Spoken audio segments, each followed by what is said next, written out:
H, just want to touch back on you guys working with Daryl, him being a Grammy recipient. What's that like for a new artist? Being in the presence of somebody, I suppose, quite legendary. We hold him in very high regard, you know. He's done a lot of great work for this country and for this country's music industry. So we definitely hold him in high esteem, and we really enjoyed working with him. We had a meeting a little bit before we started the record, and please.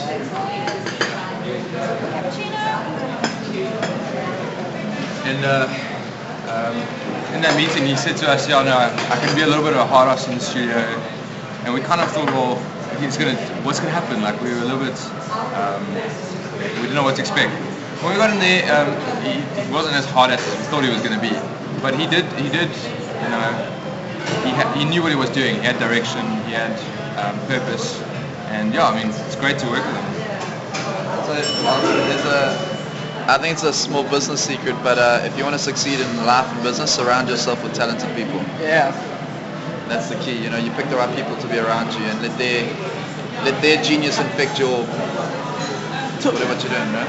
Just talk a little bit more on that. How did that collaboration come about? Well, initially we were we worked quite closely with our label, Universal. Now Universal, then EMI.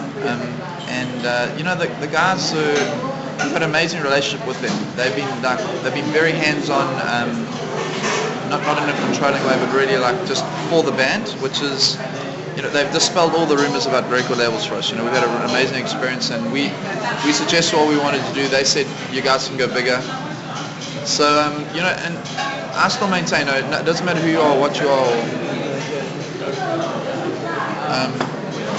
your capabilities. Everybody needs someone like that in their life. They need someone to say you can do better. Yeah. You know, like to push you. You know, and they were kind of like that voice for us. And they suggested Daryl, and Daryl was very keen to be involved. In his mind, we didn't know, until in his mind, he was hoping he could actually work with us. So, that was awesome. You know, like to have someone that's, you're not just paying to be there. Yeah. They actually wanted to be there. So I think through the label kind of opened that door, and they opened up later mixing options as well. You know? So yeah, we're super grateful. Yeah. Awesome. Yeah. I want to talk about your videos now, which are all of them just absolutely incredible. How important are videos for you guys, and what's the process behind writing the treatment for your videos? Thank you. Yeah, videos, hey? I think, especially these days, okay, there's obviously your TV channels like MTV and MK, but also with the internet. Everyone's got internet and everything's going towards streaming, and I think, you know, to create a whole,